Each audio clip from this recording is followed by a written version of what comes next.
Tawagan mo ang partner mo para makapag-uwi.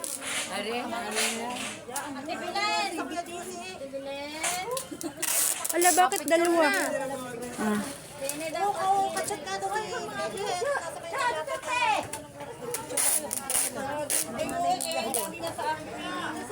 sulong doon, pipicturean. Ano kayo, tanong? Ari naman ay saka lalaki na bakit pa. Ha?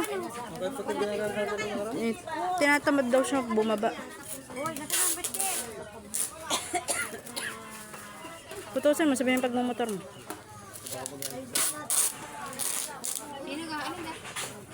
Ah. Na. Hindi mo inulit. Ay, Lisandro. Eh, inulit ko nga, hindi pa. Mamayang gabi. Panggabi yun, maganda. Meron kayo pamula gabi. Hmm. Kaya nga yung kanya. Kala ko naman.